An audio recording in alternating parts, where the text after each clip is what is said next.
কোরআনে কারীমের মধ্যে আল্লাহ পাক এই পৃথিবীর মুখে যারা আমাদের টাটকা সুখগুলি আরামগুলি যারা বর্জন করে আল্লাহ রাব্বুল আলামিনকে বিশ্বাস করে যারা জীবন পরিচালনা করেছে, আল্লাহ পাক তাদের জন্য জান্নাত রেখেছেন এবং তাদের জন্য বলছেন সাবিকু ইলা মাগফিরাতিন মির রাব্বিকুম ওয়া জান্নাতিন আরদুহা কা'আরদিস সামাই ওয়াল আরদ উইদ্দাত লিল্লাযীনা আমানু বিল্লাহি ওয়া রাসূলিহি। আল্লাহ পাক বলেন প্রতিযোগিতা করো আল্লাহ মাগফিরাত কামনার জন্য আর জান্নাতে যাওয়ার জন্য প্রতিযোগিতা করো, আল্লাহর রহমত পাওয়ার জন্য সৎ কাজের প্রতিযোগিতা করো, তাহলে আল্লাহ রাব্বুল আলামিন তোমাদেরকে ক্ষমা করবেন আর তোমাদের জন্য এমন জান্নাত দিবে যেই জান্নাত আকাশের বিশালতার জমিনের বিশালতার মতো। এই বিরাট জান্নাত তোমাদেরকে দিবে। এই জান্নাত চিরস্থায়ী সুখ এবং শান্তি জায়গা হবে।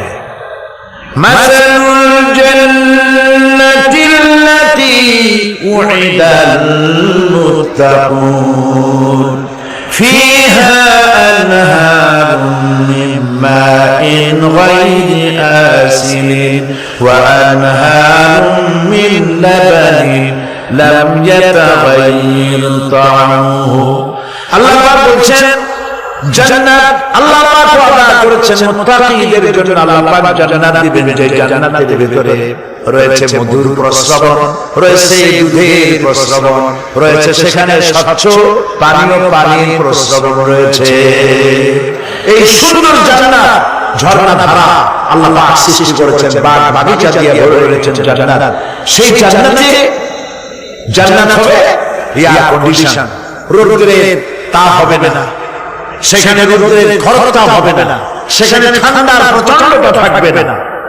কিরকম হবে জায়গাটা? আল্লাহ পাক বলছেন মুত্তাকিনা আলাল আরাইকি লা ইয়ারাউনা ফিহা শামসান ওয়ালা জামহারিরা ওয়া দানিয়াতান আলাইহিম যিলালুহা ওয়া দুল্লিলাত কুতুফুহা তাদলিলা। আল্লাহ পাক এমন জান্নাত রেখেছেন, সেই আল্লাহ পাক সেই জান্নাতের ভিতরে জান্নাতীরা ঠেস লাগায়া মুখোমুখি অবস্থায় তারা সেখানে বসবে, আর জান্নাতীদের মনের মধ্যে কোনো দুঃখ থাকবে না, পেরেশানি থাকবে না। পৃথিবীতে মানুষের দুঃখ থাকে, পেরেশানি থাকে, সেখানে কোনো দুঃখ আর পেরেশানি থাকবে না। সেই জায়গাটা হবে শীতল নিয়ন্ত্রিত, না শীত না গরম, চির বসন্ত বিরাজ করবে। জান্নাতীরা সেখানে থাকবে। এই সুন্দর জান্নাত আল্লাহ পাক রেখেছেন মুত্তাকিদের জন্য। সুবহানাল্লাহ। কাফেরদের জন্য জান্নাত হয়েছে, জাহান্নাম হবে চিরকাল, খালিদিনা ফিহা আবাদান, চিরকাল কাফেররা জাহান্নামে থাকবে। সর্বশেষ যে ব্যক্তি জাহান্নাম থেকে মুক্তি লাভ করবে তাকে আল্লাহ পাক বলবেন, ফেরেশতাদেরকে বলবেন, আমার ফেরেশতারা আমার এই বান্দাকে জান্নাত এবং জাহান্নামের মাঝখানে রেখে দাও। জান্নাত এবং জাহান্নামের মাঝখানে লোকটি যখন থাকার জায়গা পাবে, সে জান্নাতের দিকে তাকায়া দেখবে আর কাঁদতে থাকবে। আল্লাহ পাক জিজ্ঞেস করবেন, বান্দারে যুগের পর যুগ ধরে জাহান্নামে কেঁদেছো, আমি রব্বুল আলামিন জাহান্নাম মাফ করে দিয়া জান্নাত জাহান্নামের মাঝখানে রেখে দিয়েছি, আযাব থেকে তো বেঁচে গেছো, এখন কাঁদো কেন? লোকটি বলল, রব্বুল আলামিন কাঁদি এই কারণে জাহান্নাম থেকে মাফ করেছো, তোমার শুকরিয়া আদায় করি। জান্নাত তো আমার কপালে নাই, কিসমতে নাই, কিন্তু জান্নাত আমি এখান থেকে দেখতে পাচ্ছি, জান্নাতের সুঘ্রাণ আমার নাকে আসছে, কপালে নাই যাওয়ার। আমি কাঁদি এই জন্য, তুমি যদি মেহেরবানি করে আমাকে জান্নাতের দরজার কাছে একটু দাঁড় করায় দিতা, প্রাণ ভরে তোমার জান্নাতের দৃশ্যটা একটু দেখতাম। আল্লাহ পাক তার আরজি পূরণ করবেন, বলবেন যাও, ফেরেশতাদের বলবেন জান্নাতের দরজার কাছে দাঁড় করায় দাও। জান্নাতের দরজার কাছে দাঁড়িয়ে লোকটি আবার কান্না শুরু করবে। আল্লাহ পাক প্রশ্ন করবেন, এবার কাঁদো কেন? লোকটি বলল রব্বুল আলামিন কান্দি এই কারণে জান্নাতের এই দরজায় দাঁড়ায়া জান্নাতের অফুরন্ত নেয়ামত কিছুই ভালো করে দেখা যায় না, শুধু অল্প জায়গা দেখি।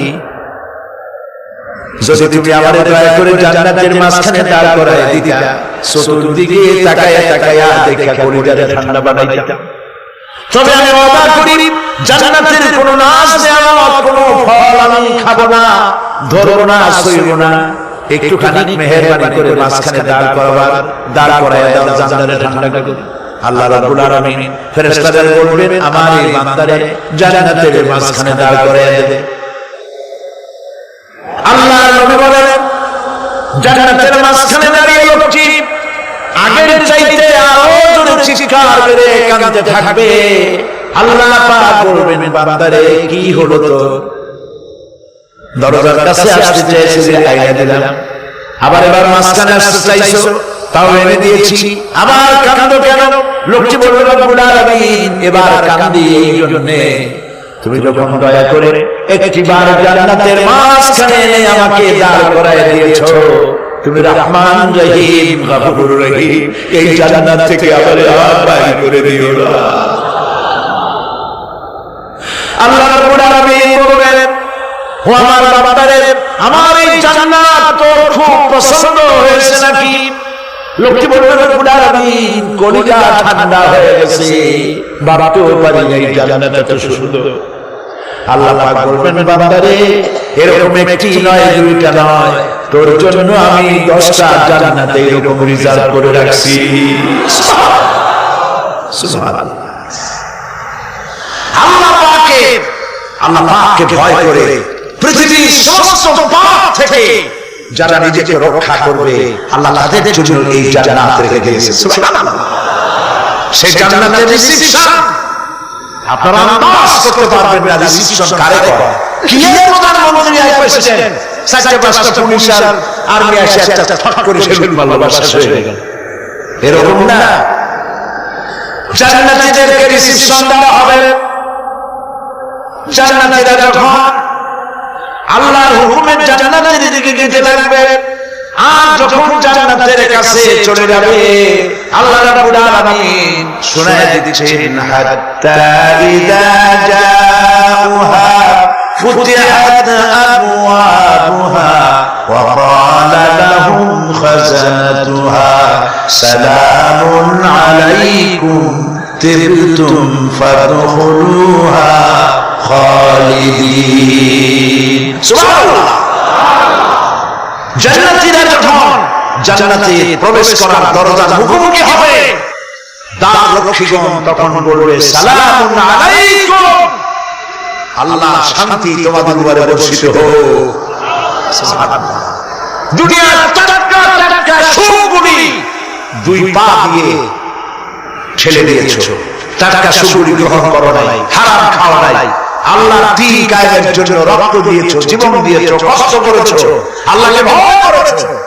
আমাদের সালাম গ্রহণ করো, জান্নাতের মধ্যে ঢুকে যাও চিরকালের জন্য। সুবহানাল্লাহ।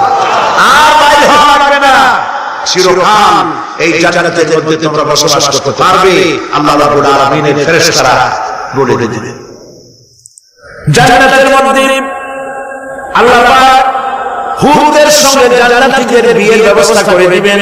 কোরআনে কারীমে আল্লাহ পাক বলেন মুত্তাকিনা আলা সুরুজিন মাসফুফাতিন ওয়া যাওয়াজনাহুম বিহুরিন ঈন।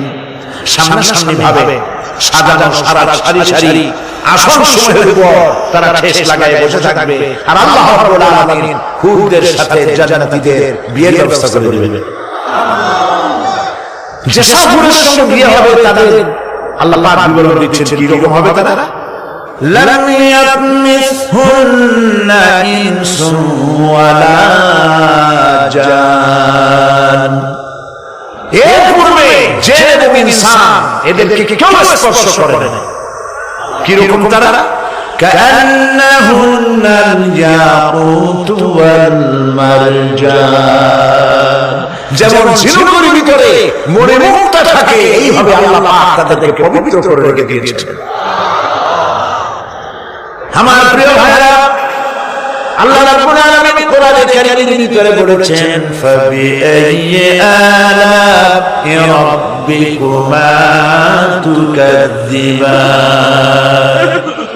জান্নাত দান করে আল্লাহ পাক এবার জান্নাতীদেরকে সম্বোধন করে বললেন ইয়া ইবাদি লা খাউফুন আলাইকুমুল ইয়াওমা ওয়া লা আনতুম তাহজানুন।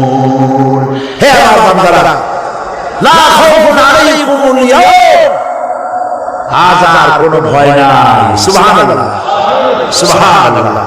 আজ আর কোনো ভয় নাই, কোনো চিন্তাও নাই, আরামে এই জান্নাতের মধ্যে বসবাস করো। এরপরে আল্লাহ পাক জিজ্ঞেস করবেন ও আমার জান্নাতীরা, আমি যে সব ওয়াদা করছিলাম আমার ওয়াদা মোতাবেক সমস্ত নিয়ামত পেয়েছো? তারা বলবে হ্যাঁ পেয়েছি, সব নিয়ামত আপনার ওয়াদা মোতাবেক সব পেয়েছি। আল্লাহ রাব্বুল আলামিন বলবেন সব পাওয়া নাই, ওয়ালাদাইনা মাজিদ, আমার কাছে আরো বেশি আছে। সুবহানাল্লাহ, আমার কাছে আরো বেশি আছে। জান্নাতীরা বুঝবে না সে আরো বেশি কি, এর থেকে আর বেশি কি। প্রিয় ভাই সব, নবী করিম সাল্লাল্লাহু আলাইহি ওয়াসাল্লাম বলেছেন জান্নাতের সুখ আর শান্তি কোন চোখ নাই যা দেখেছে, যা কোন অন্তরতরণ নাই যা কল্পনা করতে পেরেছে। এই জান্নাত মুত্তাকিদের জন্য আল্লাহ রাখছেন। সুবহানাল্লাহ। জান্নাতীরা ভাবতেও পারবে না সেই নিয়ামতগুলি কি। প্রিয় ভাই সব, সেই মুহূর্তে আল্লাহর নবী মুহাম্মদুর রাসূলুল্লাহ সাল্লাল্লাহু আলাইহি ওয়াসাল্লাম বলবেন রব্বুল আলামিন, আমার উম্মতেরা জান্নাতীরা বুঝতে পারে নাই আপনার কাছে কি নিয়ামত আরো বেশি আছে।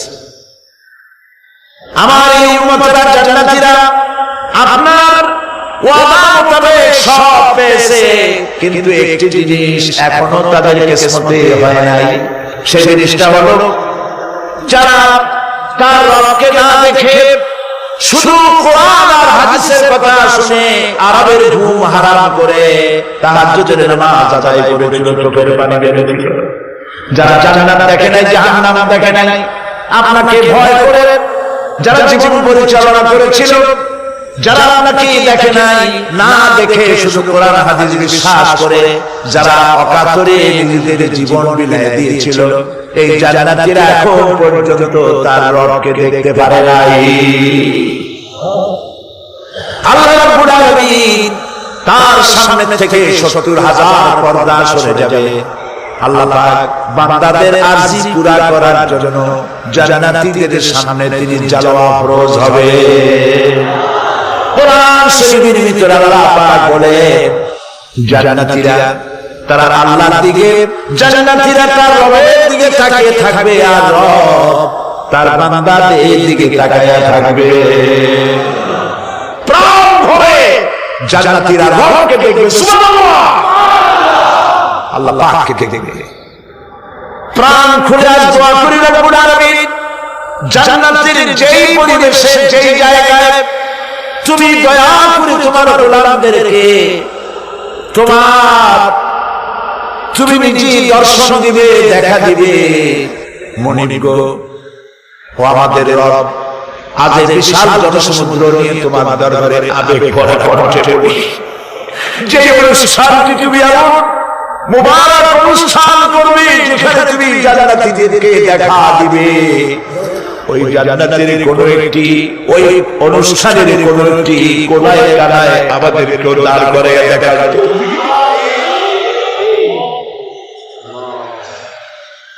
প্রিয় ভাই সব, আল্লাহ রাব্বুল আলামিন মানুষের সামনে এত সব নিয়ামত রেখেছেন, এই জান্নাত দান করবেন।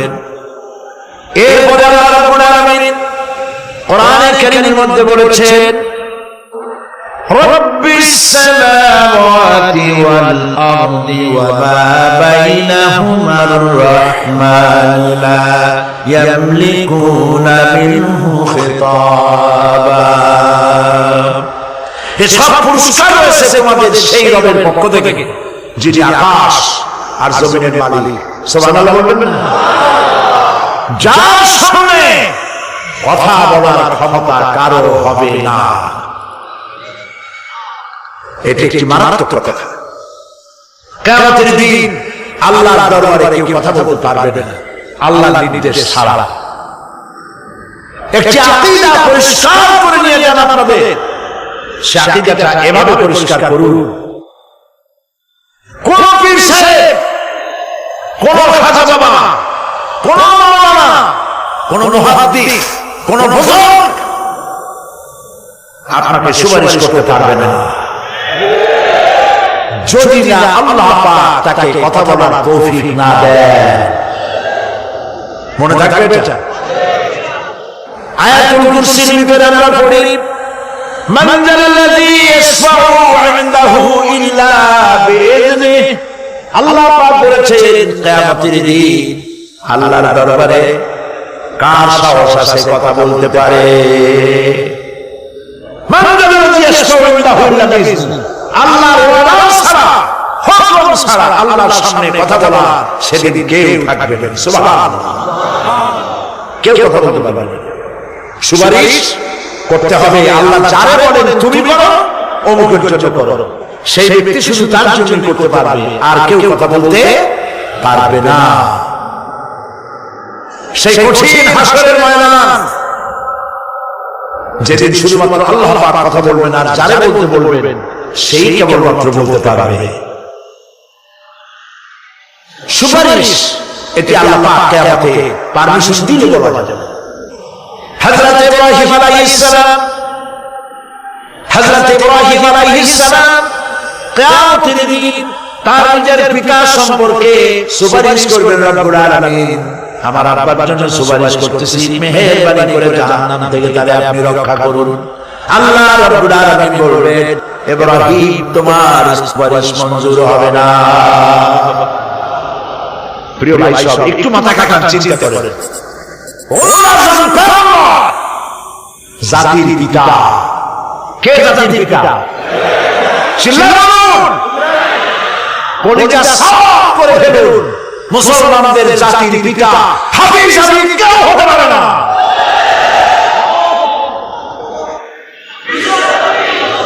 মিল্লাতা আবিকুম ইব্রাহিম। ইব্রাহিম আলাইহিস সালাম এই মিল্লাতের পিতা। সুবহানাল্লাহ।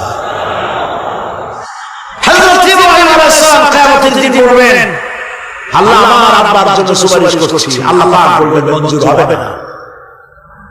আসল তোমার পিতা হতে পারে, কিন্তু আমার খলিলকে আগুনে ফেলার জন্য নমরুদকে সে সহযোগিতা করেছে, আমি তোমার পিতাকে ক্ষমা করব না। নবী করিম সাল্লাল্লাহু আলাইহি ওয়াসাল্লামকে সাহাবায়ে কেরাম জিজ্ঞেস করেছেন, হে রাসূল আপনার আব্বা এবং আমার অবস্থা কি হবে? নবী করিম সাল্লাল্লাহু আলাইহি ওয়াসাল্লাম কেঁদে ফেলেছেন, সাফ বলেছেন, আমি তাদের কোনো উপকারে আসব না। আল্লাহু আকবার। আপনি মনে করছেন নাকি যে ইয়া নবী সাল্লাল্লাহু আলাইহি বলিও নবী সুপারিশ পাবেন? এত সহজ। কতগুলো রসগোল্লা খাইলেন আর বড় একটা মিছিল করলেন আর উনি চলে যাবেন।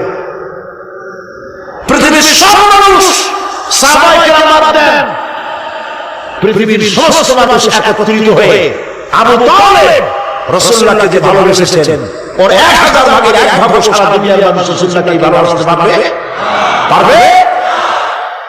নিজের ছেলে আলীকে, আলী রাদিয়াল্লাহু তাআলা আনহুকে আলাদা বিছানায় শোয়া, ছোট্ট মানুষ হযরত আলী আলাদা জায়গায় রাখা, মুহাম্মদুর রাসূলুল্লাহ সাল্লাল্লাহু আলাইহি ওয়াসাল্লাম এতিম মানুষ তার কলিজার সাথে বুকের মধ্যে আশ্রয় করে দিয়ে আগলে রেখেছেন বুক ভরে।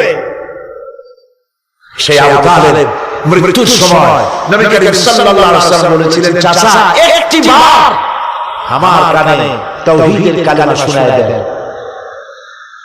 আবু তালেব তার কিসমতে ছিল না কালিমা। মরে যাওয়ার পর একজন সাহাবী বলেছিলেন, ইয়া রাসূলুল্লাহ মৃত্যুর সময় আবু তালেবের মুখ আমি নষ্ট দেখেছি, তিনি কালিমা পড়েছেন সম্ভবত। রাসূলুল্লাহ সাফ বলেছেন, আমি শুনি নাই। এত ভালোবাসার পরও হাদিস শরীফে এসেছে আবু তালেব জাহান্নামে যাবে। কোথায় যাবে? জাহান্নামে। সবচাইতে কম আযাব হবে কার? আবু তালেবের। কম আযাবটা কি? হাদিস শরীফে এসেছে কম আযাব হলো জাহান্নামের আগুন দিয়ে এক জোড়া জুতা তৈরি করে আবু তালেবের পায়ে পরিয়ে দেওয়া হবে। সেই জাহান্নামের আগুনের তৈরি করা জুতার তাপে আবু তালেবের মাথার ঘিলুগুলো টকবক করে পড়তে লাগবে। এত ভালোবেসে যদি কিয়ামত উপায় না হয়, আপনি ইয়া নবী সালাম আলাইকা, ইয়া রাসূল সালাম আলাইকা আর কতগুলো জিলাপি খাইলেন, বড় একটা মিছিল করলেন। প্রিয় ভাই সব, এইসব বিদআত ছাড়ুন, এগুলো সুস্পষ্ট বিদআত। রাসূলুল্লাহকে ভালোবাসবেন, সাহাবীরা যেভাবে ভালোবেসেছেন ওইভাবে ভালোবাসবেন। আল্লাহ রাব্বুল আলামিন বলেন যালিকাল ইয়াউমুল হক ফামান শাআ আত্তাখাযা ইলা রাব্বিহি মাআবা। এই দিনটি অবশ্যই আসবে, সেদিনটি নিশ্চিতভাবে আসবে। আর এখন যার ইচ্ছা সে তার রবের দিকে অগ্রসর হোক। ইন্না আনজালনাকুম আযাবান করিবান ইয়াওমা ইয়ানজুরুল মার'উ মা কদ্দামাত ইয়াদাহু ওয়া ইয়াকুলুল কাফিরু ইয়া লাইতানি কুনতু তুরাবা। ইন্না আনজালনাকুম আযাবান করিবা, খুব নিকটবর্তী একটি আযাব সম্পর্কে আমি তোমাদেরকে সতর্ক করে দিলাম। কে বলতেছে? আল্লাহ। লক্ষ্য করুন আল্লাহ কি বলছেন, খুব নিকটবর্তী একটি কঠিন শাস্তি আযাব অর্থাৎ কিয়ামত, এ সম্পর্কে আমি তোমাদেরকে সতর্ক করে দিলাম। ইয়াওমা ইয়ানজুরুল মার'উ মা কদ্দামাত ইয়াদাহু, সেদিন প্রত্যেকটি লোক যা সে পাঠিয়ে দিয়েছিল এখানে অর্থাৎ যা করেছিল সেগুলি সে দেখতে পাবে। আর তখন ওয়ায়াকুলুল কাফিরু ইয়া লাইতানি কুনতু তুরাবা। সেই কিয়ামতের ময়দানে অবস্থা দেখে কাফেররা বলবে, আহারে মানুষ না হইয়া যদি মাটি হইয়া যেতাম, যদি মাটি হতাম, যদি মানুষ না হয়ে না জন্মাতাম, আজ এই হাসরের ময়দানে এইখানে এই বিচারের মুখোমুখি হতাম না, মাটি হইলে বরং অনেক ভালো হতো। এই পৃথিবীতে আমরা এসেছি, চলে যাব, যাওয়ার আগে এই কোরআন একটি বিশাল জনগোষ্ঠী এমন বানাতে চেয়েছে যে জনগোষ্ঠী এই কোরআন দিয়ে একটি বিশাল সমাজ গড়বে, রাষ্ট্র গড়বে, এমন রাষ্ট্র গড়বে যে রাষ্ট্রে দুঃখ থাকবে না, অশান্তি থাকবে না, যেখানে সুখ থাকবে, সমৃদ্ধি থাকবে, আর কিয়ামতের দিন আল্লাহর জান্নাতে তারা চলে যাবে। তেমন একটি সমাজকে আমরা চাই। সবাই বলেন সেরকম একটি সমাজকে আমরা চাই। প্রিয় ভাই সব, কিয়ামতের দিন আমরা যেতে চাই জান্নাতে। কোথায় যেতে চাই বলেন? জোরে বলেন। এই জান্নাতে যাওয়ার জন্য, এই জান্নাতে যাওয়ার জন্য দুইটা কাজ করতে হবে। কয়টা কাজ? আল্লাহ রাব্বুল আলামিন বলেন ফামান কানা ইয়ারজু লিকা রাব্বিহি ফালইয়ামাল আমালান সালিহান ওয়ালা ইউশরিক বিইবাদাতি রাব্বিহি আহাদা। আল্লাহ বলেন, যে বান্দারা আমার সঙ্গে দেখা করতে চায় কিয়ামতে, দুইটা কাজ করা লাগবে। বলেন কয়টা কাজ? একটা হলো নেক আমল। কি আমল বলেন? নেক আমল। নেক আমল কারে বলে? নেক আমল করতে হলে আবার দুইটা শর্ত লাগে। এক নম্বরে কাজটা করতে হবে আল্লাহকে খুশি করার জন্য। কারে খুশি করার জন্য? একটা মাদ্রাসা বানাইছি যাতে লোকেরা বলে যে বড় একটা মাদ্রাসা বানাইছি, এই জন্য মাদ্রাসা বানাবেন, মসজিদ বানাবেন, হসপিটাল বানাবেন, যা কিছু করেন নিয়ত হবে আল্লাহকে খুশি করা। নিয়ত হবে কারে খুশি করা? আল্লাহ পাককে খুশি। এই হলো নেক আমলের প্রথম শর্ত, কাজ হবে আল্লাহকে খুশি করার জন্য। দুই নম্বরে কাজটি হতে হবে সুন্নতে নববী সাল্লাল্লাহু আলাইহি ওয়াসাল্লামের মনে। মনে রাখবে, দাঁড়িয়ে রাখবো, কেন রাখবো? রাসূলের সুন্নাত। রাখবো কার খুশি করার জন্য? আল্লাহ খুশি করার জন্য। রাখবো কার মতো? রবীন্দ্রনাথের মতো, কার্ল মার্কসের মতো, কবির মতো নয়। রাখতে হবে কার মতো? নবীর মতো। বুঝেন? কাজটা হতে হবে আল্লাহকে খুশি করার জন্য। দুই নম্বরে কাজটা হতে হবে সুন্নাতে নববী সাল্লাল্লাহু আলাইহি ওয়াসাল্লামের উপরে হতে হবে। তাহলে এই হলো এক নম্বর। জান্নাতে যাওয়ার জন্য, আল্লাহর সাথে দেখা করার জন্য এক নম্বরের কাজ হলো নেক আমল। বলেন এক নম্বরের কাজ কি? দুই নম্বরের কাজ ওয়ালা ইউশরিক বিইবাদাতি রাব্বিহি আহাদা। আল্লাহ রাব্বুল আলামিনের ইবাদতের সাথে কাউকে শরীক স্থাপন করা যাবে না। আমরা যারা মুসলমান, অধিকাংশ মুসলমান শিরকের ভিতরে মুবতালা হয়ে আছে। বিশ্বাস করেন কিনা বলেন? কাফেররা তো মুশরিক আছে, ওরা তো মুশরিক আছেই, কিন্তু আমরা মুসলমানেরা আমাদের মধ্যে আমাদের অজান্তে সবের নিয়তে অনেক শিরক আমরা করে বসি। নাউযুবিল্লাহ, বলেন নাউযুবিল্লাহ। এই জন্য আমি বারবার সতর্ক করি, নিজেকেও করি, আপনাদেরকেও করি। এই কারণে করি, শিরকের গুনাহ আল্লাহ মাফ করবেন না। ইন্নাশ শিরকা লাযুলমুন আযীম। শিরক মস্ত বড় অপরাধ, জুলম, আল্লাহ মাফ করবেন না। আল্লাহর কাছে কাঁদতে কাঁদতে মাফ চাওয়া লাগবে যে আল্লাহ শিরক থেকে আমাকে রক্ষা করো, বাঁচাও। অনেক গোপন শিরক আছে।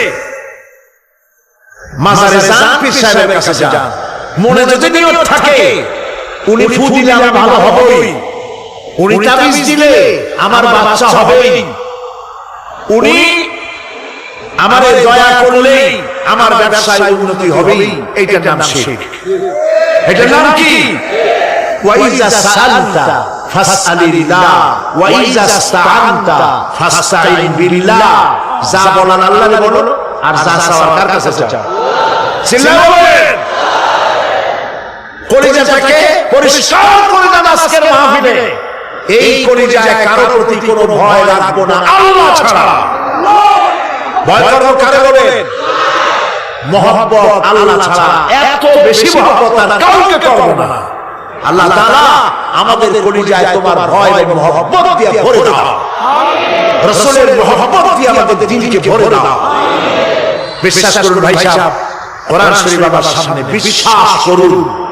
দেশি পীর, বিদেশি পীর, খাজা বাবা দেশি এবং বিদেশি, কেউ আপনার ভাগ্য বদলাই দিতে পারবে না। এই পিছনে দৌড়ায় দৌড়ায় কোনো লাভ নাই। এতক্ষণ মসজিদের ভেতরে বসে আল্লাহর কাছে কাঁদেন। ওয়াকালা রাব্বুকুম উদউনি আস্তাজিব লাকুম। তোমার রব বলেছে আমারে ডাকো, আমি ডাকের সাড়া দিয়ে দেব। সুবহানাল্লাহ। আর আল্লাহ বলেছেন আমার ইবাদতের সাথে কাউকে শরীক করবে না। আলাইসাল্লাহু বিকাফিন আবদা। আল্লাহ প্রশ্ন করছেন, আলাইসাল্লাহু বিকাফিন আবদা, আমি কি আমার বান্দার জন্য যথেষ্ট নই? চিল্লায়ে বলুন অবশ্যই যথেষ্ট। আমার মনে অবশ্যই যথেষ্ট। কলিজা সাফ করে ফেলেন। সম্রাট শাহজাহান, দিল্লির সম্রাট, হাবিজের সম্রাট না, দিল্লির সম্রাট। এখন কোথায়? কবরে।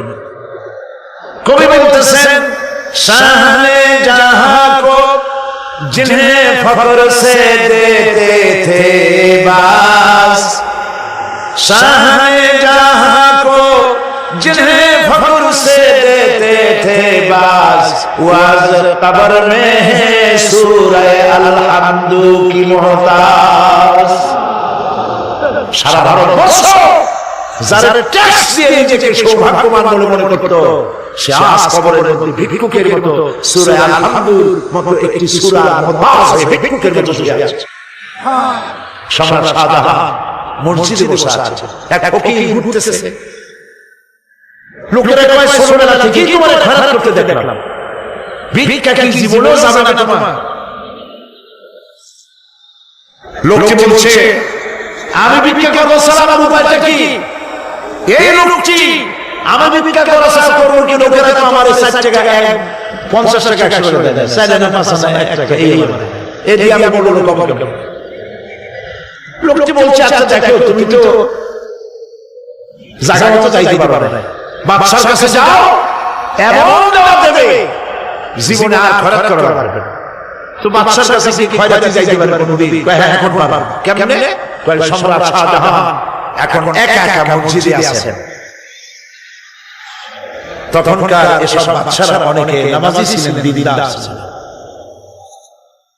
ফকির দরজার কাছে দাঁড়াইয়া দেখতে পাচ্ছে কেউ নাই, দেহরক্ষীরা দূরে দূরে দাঁড়ানো। বাদশা মসজিদের ভেতরে বসে হাত তুলে ঝুলতেছে আর কাঁদতেছে, চোখে পানি দিয়া দাঁড়িয়ে ভিজে ভিজে পড়ছে। এই দৃশ্য অনেকক্ষণ দেখলো ফকির। কিছুক্ষণ পর সম্রাট শাহজাহান মসজিদ থেকে বেরিয়ে আসছে। ফকির বলছে আসসালামু আলাইকুম হুজুর। তিনি বললেন ওয়ালাইকুম আসসালাম, চলে গেল। বাদশা বলল আমার কাছে তো কেউ আইসা কিছু না চাইয়া তো যায় না, এরে দেখলাম খয়রাতি মতো কিছু চাইলো না, বেটা ভয় করলো নাকি? এই এদিকে আসো। আসছে। ভয় পাইছো? কয় না ভয় পাইনি। তো কিছু চাইলে না? ফকির বলছে জাহামা সত্যি কিছু চাইতে আসছিলাম, তারপর চাইলে না কেন? ফকির বলছে জাহামা সারা জীবন ভিক্ষা করেছি আর আজ দিল্লি সম্রাটের কাছে বেশি পাওয়ার লোভে এসেছি না, কিন্তু আপনার দশা দেখা আমার জ্ঞানের চোখ খুলে গেছে। আমি লক্ষ্য করে দেখলাম আমি সম্রাটের কাছে চাইতে এসেছি, হাত তুলি নাই, বিনয় প্রকাশ করি নাই, চোখের পানি ঢেলে নাই, কিন্তু লক্ষ্য করে দেখলাম দিল্লির সম্রাট আমার চাইতেও বড় ভিক্ষুকের মতো আবার কোন সম্রাটের কাছে হাত তুলে কাঁদে।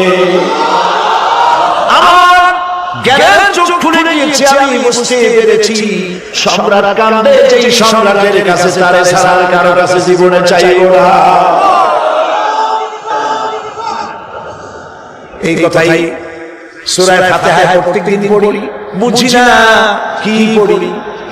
ইয়াকা না'বুদু ওয়া ইয়াকা নাস্তাঈন।